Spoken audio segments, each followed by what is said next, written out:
My name is Neil Daswani once again. I'm presenting this work on behalf of the Dascient security research team, part of which is here in the room with me. Jerry, Michael, Tufan are here with me, and but they were too embarrassed to come to the front, so they're out there. But I'll call them if I need to. The title of the talk is Mobile Malware Madness and How to Cap the Mad Hatters.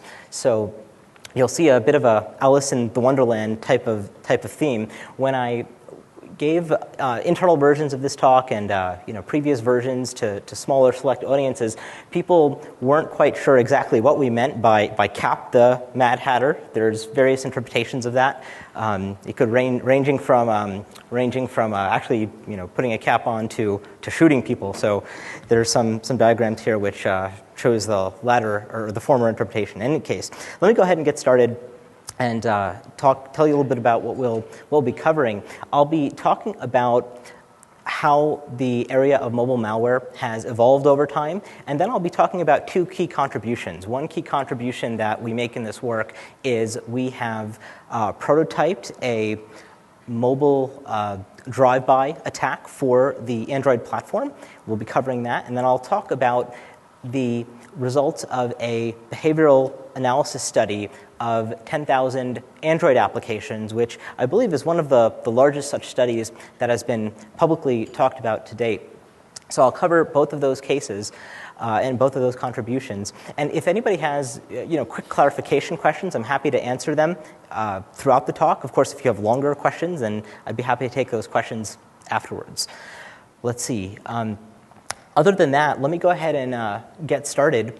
I'm going to start by reviewing a little bit about some of the mobile malware incidents that have occurred over the past couple years. This is by no means a comprehensive history of mobile malware and incidents, but as we know, there were incidents like Kabir conducting Bluetooth types of attacks all the way back to 2004. But we have seen an increasing level of sophistication for mobile malware. I suspect that will continue. And I'll talk about just three simple cases here. In one case that occurred earlier this year, in March of this year, there was a mobile malware sample, a mobile malware attack called Droidream, in which attackers downloaded more than 50 of the most popular applications from the Android market, Google's Android market, injected malware into them, repackaged them, uploaded them into the marketplace, and within a relatively short time period, over 250,000 people had downloaded them and run them. And these, once infected, the phones would connect to a bot master. They would attempt to take root on the device. They would send device IDs off to the bot master. So it conducted data theft in a way and sent sensitive credentials to attackers. So that's one example of an attack that's happened recently. One of the things that I should mention is that every major mobile operating system has had malware attack it. So this particular attack was against Android, but by no means is iOS and the iPhones resilient, inherently to these types of attacks. I'll talk a little bit about iKey and then talk about Zipmo as well. So iKey was a piece of malware that affected jailbroken iPhones, I think mostly in Australia. And what it had done is once it infected a phone, it would rickroll the phone and change the wallpaper to a picture of Rick Astley, as you see here, as has happened in many other types of attacks. But there were various versions of iKey. They did increasingly sophisticated things. The malware would connect to a bot master. The malware would spread to other phones in a worm-like fashion. Basically, one of the vectors that iKey took advantage of was the fact that jailbroken iPhones that were running SSH and had not changed the default password gave the attackers a great vector of way to get into the device. Now, this of course only worked on jailbroken phones, but one could imagine that in a more open platform, this could have happened, just as easily. Other advanced versions of iKey also, in addition to rickrolling phones and connecting to bot masters, turned each of the phones itself into a bot master and created a peer-to-peer botnet. So in the traditional PC world, it took a while to get to peer-to-peer botnets, but we've seen it happen pretty fast in the mobile setting. So iKey was another interesting test case. A third interesting mobile malware type of incident that affected multiple platforms, initially Symbian, BlackBerry, Windows Mobile, and actually just within the past month, Android as well, is Zitmo. Zitmo stands for Zeus in the Mobile. So I'm sure most folks in this room are very familiar with the Zeus botnet, which has targeted financial institutions for the past few years and caused all kinds of pain with regards to stealing credentials, stealing money out of users' accounts.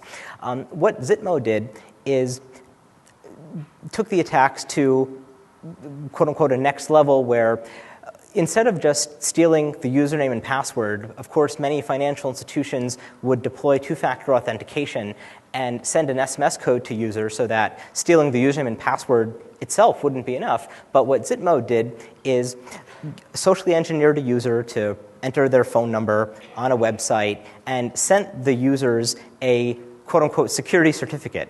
Of course, the software that was being sent wasn't really a security certificate, but instead infected the phone and started logging all of the SMS credentials that were sent to the device. And so what this, of course, gave the Zeus attackers the capability to do is not just steal the username and password, but also steal the two-factor authentication code.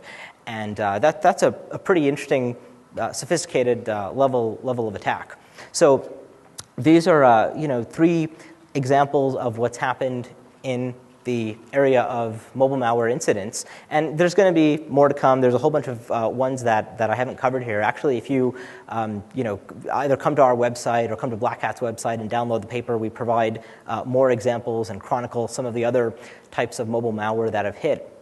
But we are seeing an interesting level of sophistication. So, unlike the the Mad Hatter and his accomplice in Alice in Wonderland, where the clock was frozen at 6 and they all just kept drinking the same tea. We're seeing that the attackers here are learning and they continue to get more and more sophisticated, very quickly. So that's just a couple of examples. Let me now talk a little bit about mobile Trojans versus drive-by attacks. So all of the, or I wouldn't say all, but most of the mobile malware attacks that have taken place to date have been Trojans.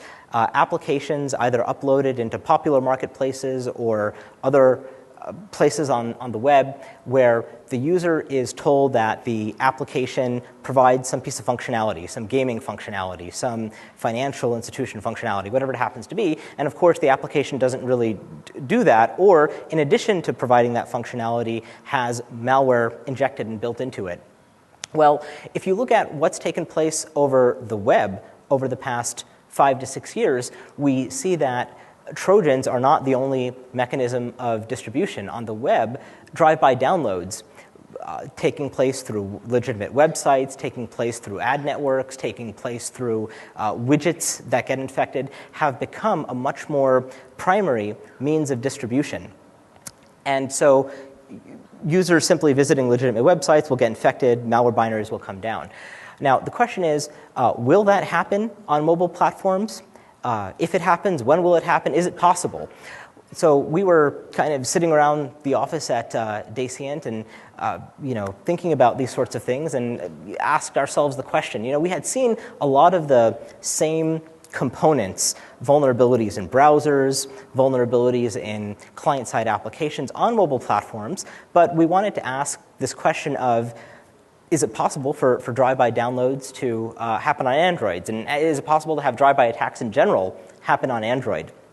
Well, it seemed like the answer should be yes, but without actually doing it, you don't really know. And so we did want to understand whether or not it was possible. I mean, if you look at other mobile platforms, if, for instance, you look at iOS, there have been drive-by types of things taking place on iOS. So for instance, for those of you that are familiar with Jailbreak Me, if you go to the Jailbreak Me site with your iOS phone, just by loading a web page on your phone, it will jailbreak your phone and pretty much unlock it. But of course, you could imagine that once you have that level of access, you could potentially do a lot more. And so, we saw that on iOS, but we hadn't necessarily seen an actual prototype on Android. So we said, okay, is it possible to take some of these existing components and put together a prototype drive-by attack for Android? Well, I should also mention that as a responsible security company, we would like to understand what the level of threat is, but we certainly don't want to advance what's taking place in the cybercriminal community in any way, shape, or form. That said, if we're thinking about it, it's probably the case that cybercriminals are also thinking about it or have thought about it already and are doing it. So we wanted to do some research here, but do it in a way so that we wouldn't advance things way well beyond where they were. So in any case, if we think about what a drive-by attack is, it's an attack where you load a web page and there should be ideally no user interaction required in order for the bad thing to occur. And if we think about the platform on Android as well as iOS, smartphones in general, they are vulnerable. For instance, both of those platforms use WebKit as a browser. As per the last talk, we've seen that there are WebKit vulnerabilities. They take some time to patch. They have interesting half-lives. And so can they be leveraged to do a drive-by attack? Well, the answer is yes, and I'll show a demo of such an attack in just a second. But before I do that, let me just review how our team did it. Well, basically, the team looked at two vulnerabilities and prototyped a drive-by attack where just by loading a page in a browser, the attacker is able to steal all of the instant messaging conversations that are stored in the Skype user database. And so there's two key vulnerabilities that were used in this drive-by attack. To an extent, you could say it was actually a drive-by upload as opposed to a drive-by download. But step one was user visits a compromised page. The compromised page takes advantage of an existing WebKit vulnerability. Once this particular WebKit vulnerability takes advantage of of an issue in how WebKit processes floating point numbers and conducts a appropriate heap spray, but once that's complete, gets the device to connect to the attacker's server, and the attacker can then upload files, issue commands of choice, and so in the third step of the attack, the attacker uploaded the Skype user database because due to this other existing vulnerability, all the files that were being stored by Skype were world readable as opposed to just readable to the user, and was able to then read those conversations. So let me go ahead and show the actual demo of the attack. So I have a few components here on the screen. On the right-hand side is an Android emulator in which we're going to load a web page. We're going to type in infectedpage.com or infectedsite.com. And on the left side, there's two windows. The top window is a window that just shows the attacker's web server log so that we can see a file getting served with the appropriate exploit in it. And then in the bottom window is the attacker's window where the attacker, after the compromise has taken place, is going to upload the Skype user database and list out the conversations. And so what we're going to see is that the page will get loaded and we'll be able to read the message from the Skype database. So let me go ahead and hit play.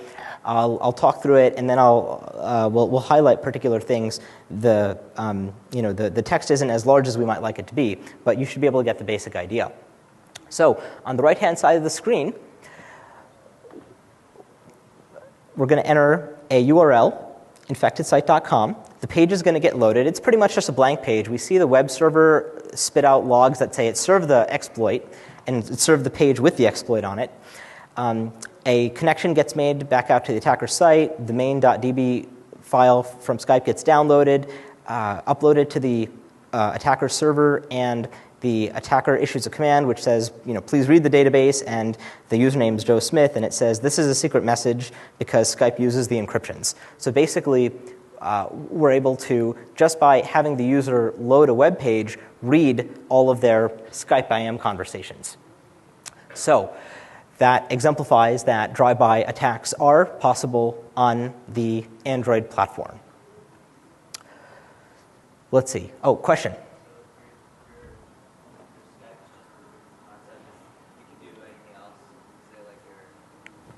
Actually, yeah, that's a good question. So the question is, OK, in this case, we read conversation from Skype. What else can we do? Pretty much, we could have done anything else, too. We could have taken root. We could have uploaded exploit or Rage Against the Cage, whatever, taken root on the device, and just have complete ownership. So that's a very good point. It's basically the path in, and it's kind of game over from there. Great. OK, so we covered contribution number 1. Android is susceptible to drive-bys, which may or may not be surprising, but definitely doable. So I think that given that we've seen mobile Trojans and that in the future we may see mobile drive-by attacks, I think it's important to spend more time looking at how to mitigate mobile malware. And so in this work, we're talking about some preliminary work and preliminary research we did over a weekend just for fun. Let me just talk a little bit about different approaches that could be used. I had mentioned that our second key contribution in this work is going to be the result of a behavioral analysis of 10,000 Android applications. Now, of course, behavioral analysis is not the only technique out there for doing malware analysis. There's a number of different techniques, ranging from signature checking, in which you are doing pretty much string matching, more or less. There's so the idea there is that if there is a known piece of malware and you want to be able to detect it, you find a unique string of size M, and you look through some set of code of size N, and you don't actually run the code, but you look through the code in an efficient way. And so Boyer-Moore spool is an example of such a signature checking algorithm. A second mechanism that you can do to analyze both good as well as malicious Android applications or any type of applications is static analysis. And you can imagine that in a static analysis, you might want to decompile an Android package. You might want to analyze the bytecode. You might want to analyze potential control flows, reconstruct them from the constructs inside the program, and or do some kind of pattern matching. Look at things in the code, look at the permissions the application requests, and come up with interesting data about what an application might do to figure out its characteristics. A third mechanism to analyze an application is to conduct behavioral analysis, or it's also referred to as dynamic analysis, where it differs from the previous two is that in signature checking, you don't really have to have any understanding of the code at all. You pretty much look at the code in a very black box kind of way. You just look at the bytes pretty much and look for matches. In static analysis, you are still looking at the code, but doing more detailed looking at the code and what it looks like. In behavioral analysis, you're taking effectively the next step. We're not just looking at the code itself, but you're looking at what the code does by actually running the application, usually in some kind of highly instrumented emulation environment. And so that's exactly what we did in our behavioral analysis. So that's what behavioral analysis is. We look at what the code actually does as opposed to what it looks like. And you can imagine that some of the things that we're going to be looking for are what's taking place in the network traffic, what's taking place with SMS traffic, what system calls is the application making, what API calls might it be making, etc. So those are the three different approaches. Now, as you can imagine, there's quite a few different pros and cons and trade-offs between these approaches. One of the things that I should mention is that it's not the case that one of these approaches or another one of these approaches is the holy grail or anything like this, but I think that it's important to take a hybrid approach to fighting malware, both on mobile and or other platforms, and or even if you just want to get an understanding of what an application does, even if it's legitimate, you can use these multiple techniques. So to just talk a little bit about some of the pros and cons, if we look at signature checking, one of the big pros about it is that it's relatively inexpensive, right? Its performance is usually proportional order n or order mn. It's very good at detecting known malware if you have a good signature. Of course, some of the challenges with it is that as the size of your database of signatures grows, as the size of the application grows, it becomes more and more inefficient. And so what we've seen on PC-based platforms with malware is that traditional antivirus checkers that just rely on signature checking alone, and most antivirus packages don't just do signature checking, they very often do something else too. And we're going to see continued innovation there, but we've seen that on PCs, the efficiency of the algorithms are now becoming even more constraining, just given the number of malware samples that are out there, and that the applications are getting larger and larger. The other con is that while signature checking is very good at detecting known malware, the signature checking might not be able to identify variants. And so you might want to rely on other types of approaches to identify variants. The attackers are known to, and I'm sure it's very, this is kind of like 101 for this particular community, but it's always good to have everybody on the same page, right? The attackers will come up with new variants, they'll run it through all the existing antivirus detection tools, they will determine which ones are not caught by signature checks or heuristics and deploy those. So as a result, it's important to also use static analysis and behavioral analysis in our repertoire. Static analysis is also relatively inexpensive. One interesting thing about it is that it can be used to guide behavioral analysis. There's probably more that I could talk about there. One of the downsides of static analysis, though, is that if you have an application and you do static analysis on it, that static analysis might tell you that the application has linked in a library that allows it to send SMSs. That's interesting to know. There might even be some hard-coded SMS numbers inside that application. But one question is, will it actually, what does it do when you run it? Will it actually send something to that SMS number, and how many will it send?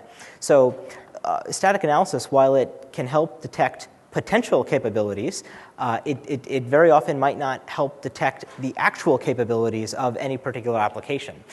With behavioral analysis, when you actually run the application, it can help you detect those actual capabilities. Of course, there's a certain set of things that you might need to do to poke or prod the application into doing all the behavior, but that's that's something that can be addressed. One of the nice potential capabilities of behavioral analysis is that because of the fact that you're not just relying on signature checks, so long as you can prod the application into showing the appropriate behavior, it can help you detect potentially unknown malware, and do so at a very low false positive rate because of the fact that once you see the application actually do the bad thing, it's a very strong signal. It's hard to get that wrong. On the other hand, behavioral analysis can be much more expensive in terms of CPU resources, in terms of network bandwidth resources, because you're actually running the application. It can also be subject to various anti-reversing techniques. Attackers that write malware may check whether or not there's a using red pills, check whether or not they're running within an emulated environment, and may decide not to exhibit the malicious behavior so that it can foil behavioral analysis. So there's a lot of interesting pros and cons here. And I think the real question is, how do we take advantage of the best of the strengths of all these approaches in a consolidated way? So I talked about behavioral analysis. I talked about some examples. I'm going to talk a little bit more about some of the details here. So I mentioned earlier that behavioral analysis can uncover things that static analysis can't. For instance, if you look at the code of an application, you might see certain IPs in there, you might see certain domains in there, but you don't know, what access pattern is it going to use? How often is it going to access those domains? What data is it going to send to those domains? In addition, even though a application might link in a library that allows it to access the contact address book, there's questions like, well, when you actually run it, how many entries in the address book will it access? And so behavioral analysis can answer those kinds of questions.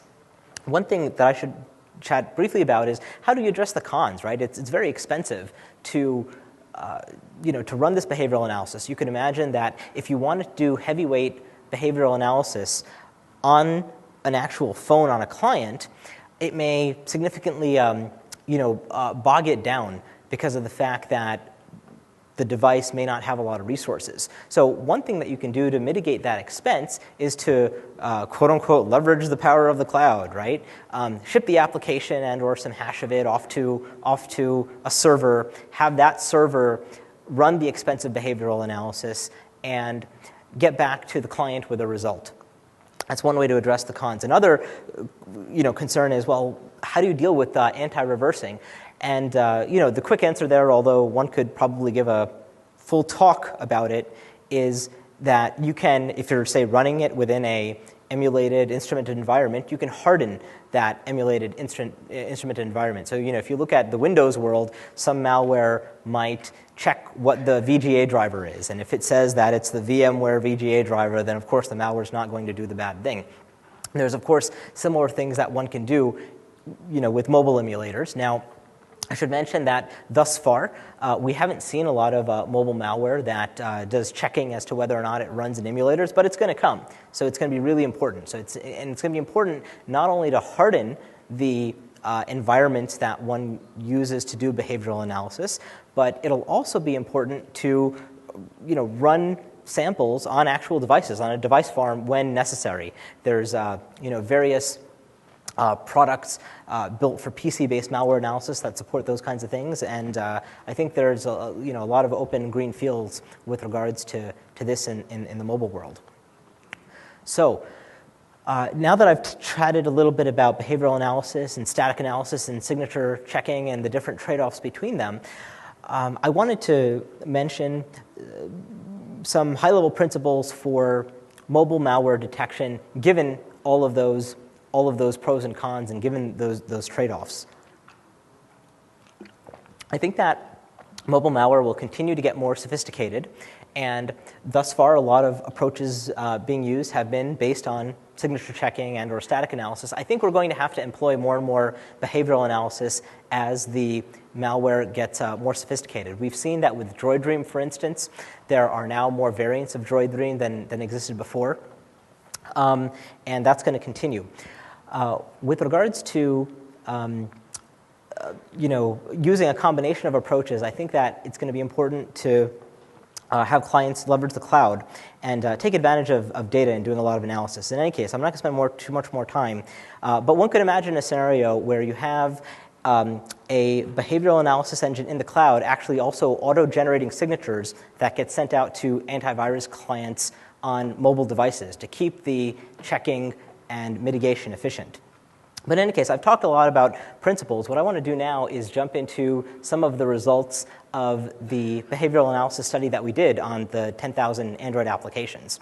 So to just chat a little bit about the data set that we used, we pulled these 10,000 Android applications off of the Google Android Marketplace, and we chose them from 30 different categories on the marketplace to get a good broad mix of different sorts of applications. When we did the behavioral analysis, we simulated some user interaction, but not a lot, although we could have done more. We actually started seeing interesting results just with the limited user interaction, so we figured we'd do that first, and we may do more in the future. Some of the things that we studied and some of the results that we found is that many applications were conducting what some would feel are privacy violations by leaking IMEI and IMSI numbers, so I'll talk a little bit about some of our results there. I'll also talk about results from the analysis of network access, traffic patterns, bandwidth, SMS activity, and system call activity.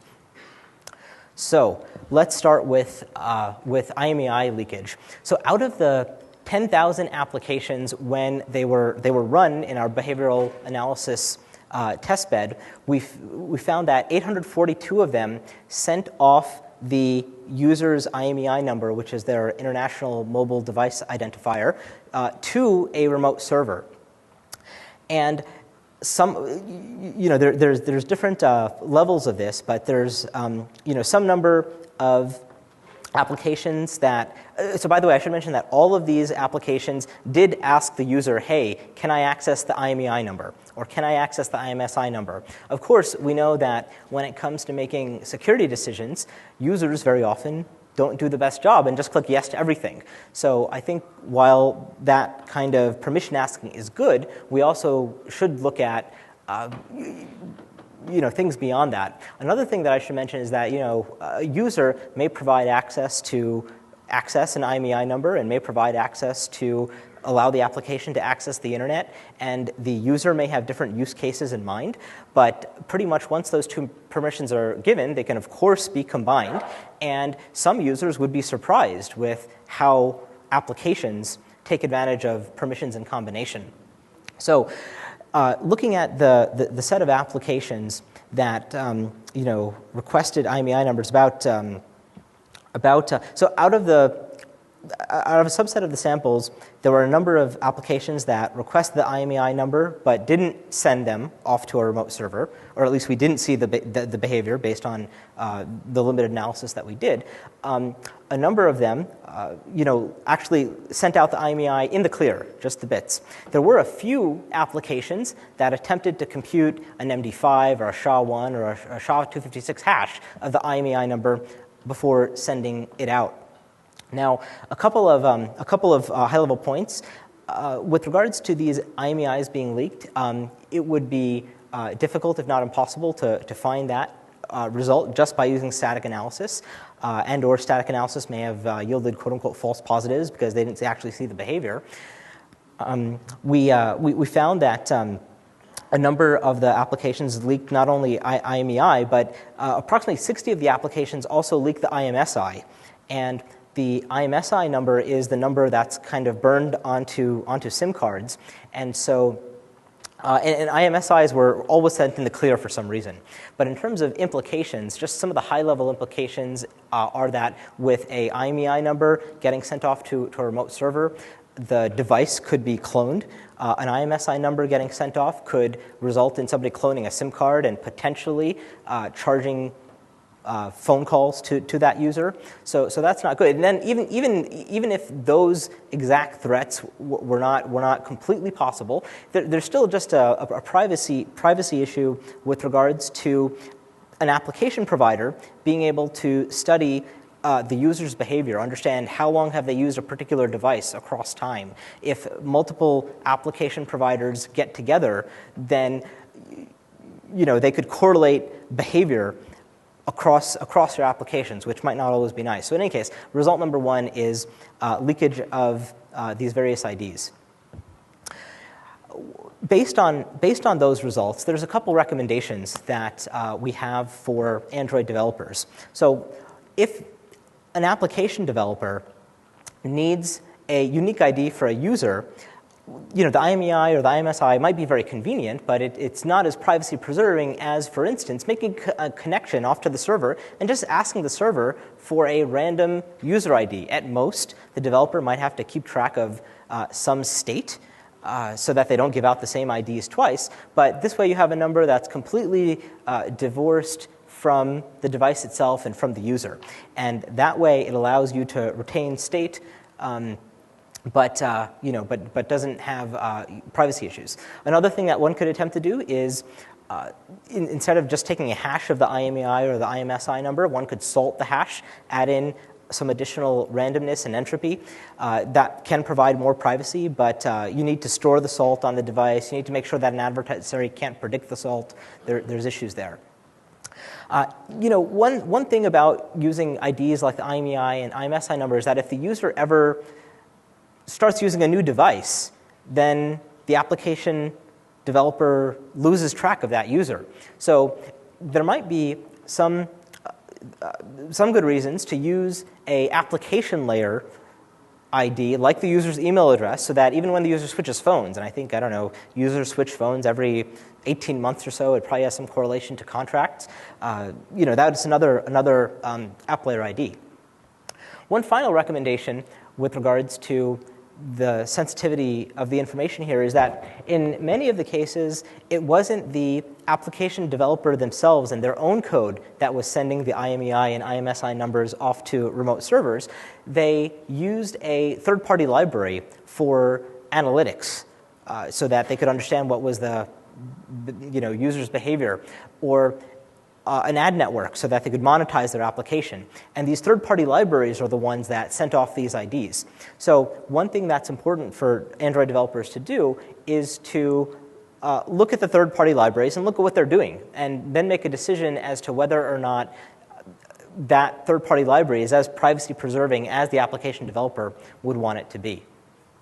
So those are some recommendations based on finding number one. Another finding is that we looked at the network behavior of these 10,000 applications, and we looked at what domains they were accessing. And so one of the interesting things in this graph, and on the y-axis of the graph, we have the different domains accessed. On the x-axis of the graph, we have the number of samples that connected to these domains. We see some interesting stats. So if we look at the results, we see that the most popular ad networks being used on for mobile applications are AdMob, DoubleClick, Google, AdWhirl, and MobClicks. And the most popular analytics packages were Flurry and Google Analytics. Just an interesting piece of data that we can get by looking at the behavior. Another behavior that we looked at was system call activity. So one of the interesting things about the Android platform is that if you look at other operating systems, you can derive a lot of information about an application by looking at the system calls, because there's typically very fine-grained system calls. Of course, the way that the Android platform is implemented is that the base system calls at the Linux level are fairly coarse-grained, and the functionality is in the Android APIs, and that's much more finer-grained. So in this particular graph, we've shown what are the different system calls that were accessed. What we can see is that because things are coarse-grained, it was kind of hard to get a very deep idea of what was the application behavior just from these high-level system calls. So for instance, reads and writes ranked very high. But the interesting thing to look at here is reads and writes to what, right? For instance, if there was a write taking place to a socket or to a file descriptor that corresponds to the SMS daemon, that's pretty interesting. So in any case, this quick analysis revealed that, for doing malware analysis and or other detailed analysis, it's really important to look at the API calls at a higher level, and or look at specifically what file descriptors and other detailed arguments were being passed to these system calls. We looked at bandwidth usage. So in terms of behavioral analysis, I think one of the great things is it can be used to identify malware, and I'll talk about some behavioral signals that were used to identify malware. But the other nice things that come out of it is that you can find privacy violations. You can find also performance violations. You could imagine that a mobile operator might be glad that there's a lot of different applications getting released on the platform. It'll create all kind of engagement with users, but there might be some applications that are just going to abuse the bandwidth. And if a lot of users have unlimited rate plans, then it's going to hurt the operator. So if we look at this particular graph is a log scale graph of the bandwidth usage for the 10,000 applications that we behaviorally analyzed, and I'll just comment on two things. Number one, you see most of the applications at the bottom of the graph didn't use a lot of bandwidth, which is a very good thing. especially given that we didn't poke and prod them very, very deeply for this quick analysis. But if you look at the top, there were some anomalous applications. There were a couple data points. If you look at the topmost one, this was a Maps application that when you first run it, it starts downloading tons of images and data, and in fact, I wouldn't be surprised if when it does this, it's just unresponsive to the user. So, this particular application, what the behavioral analysis reveals is that it could have probably been architected in a better way. So that's some results on bandwidth usage. Finally, let me talk a little bit about interesting behavioral signals for mobile malware detection. So, behavioral analysis is a very interesting beast, and one can imagine that when putting together a mobile malware detection system based on behavioral signals, one might be interested in having hundreds of interesting signals. Of course, I didn't have the time to talk about hundreds of signals, and there's also some reasons that you wouldn't want to disclose all of these, kind of like you wouldn't want to disclose click fraud signals, or you wouldn't want to disclose other sorts of signals. But let me just go ahead and talk about two examples. So when Droid Dream was behaviorally analyzed by our system, we saw that it generated a lot of processes. So one example of a behavioral signal that may indicate that a application is malware or just plain old not being well behaved is the number of processes it starts. If you look at the emulation environment that we had set up, before we run the application and behaviorally analyzed it, there were typically, on average, 58 processes running on the emulator, with a standard deviation of 4.5. So not a lot of processes. Now, on the other hand, when you run a sample application that's been infected with the Droid Dream and runs the Rage Against the Cage exploit, in which it creates a whole bunch of processes. All of these processes initially start off with a high level of privilege, but are supposed to drop down in privilege pretty much right away. And that happens actually, in all the cases except when there's a corner case and there's too many processes running on the device, and then it doesn't drop down. And so that's how Rage Against the Cage works as an exploit. So as a result of that, we saw on average 660 processes started with a standard deviation of 238. The interesting thing about this is that even if you look at the average number of processes for Droid Dream and take 2 or 3 standard deviations below that, it still doesn't touch the baseline very closely. So that makes it a very good signal for behaviorally detecting malware. A second example of a behavioral signal is an undesired or unexpected SMS activity. Mobile Trojans have been monetizing themselves in various ways. One of the ways that they've been monetizing is the attacker sets up a premium SMS number for themselves and gets paid every time a infected device sends SMSs to that number. And so, if you look at a number of the different samples listed here, the behavioral analysis reveals that there's a number of different messages sent. The fake player examples sent 3 or 4, and they basically hit a particular set of SMS numbers. There's also this last sample. This last sample was the walk-in text mobile malware sample, which the attackers created a pirated version of it. This was kind of a hacktivist attack, where what it would do is once it infected the device, or once it ran on the device, basically, it would send a message to all of the user's friends telling them that they were too cheap to pay for the real version of the application and that they're using the pirated version of the application. So, the analysis reveals that of course occurs. So, in any case, there's a lot of, these types of signals that would get revealed through behavioral analysis that wouldn't always be possible through other means. To show and wrap up with 2 examples. One example of an application that actually conducted one of the privacy violations that we mentioned is on this slide. The name of the application, a number of the fields have been grayed out to protect the innocent. But you could see that the reason that our system flagged this as a privacy violation is because of the fact that it made a HTTP GET request to a server in Japan that contained a hashed version of the user's IMEI number. Bad news. It also accessed a bunch of other domains and requested some permissions, but you get the idea there. If we look at an example of, say the bowling time application, the bowling time game, which was one of the 50 or so that got infected by Droid Dream, we'll see that it revealed a number of other behavioral signals. One of them was an attempt to take root access via the Rage Against the Cage exploit. A second was direct access to the botmaster IP listed there.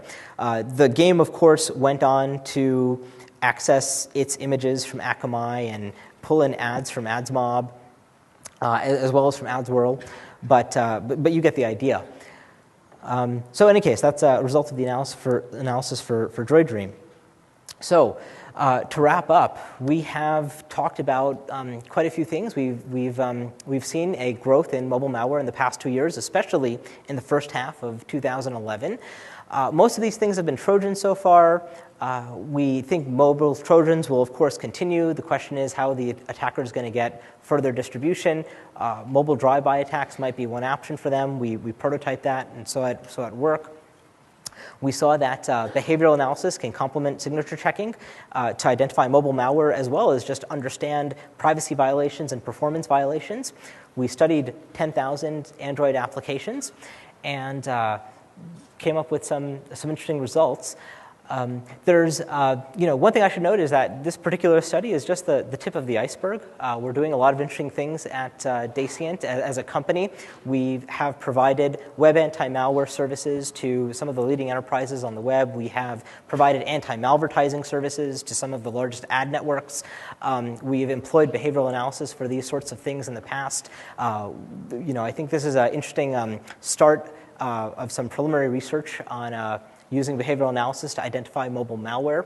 And with that, I look forward to working together with the community to advance the state of the art here. We are hiring at Dascient. If you're interested in these sorts of things, drop us an email at careers@dascient.com. Beyond that, I want to just close with a comment. I don't know how many folks have heard of Alice in Wonderland syndrome. It's also called Todd syndrome.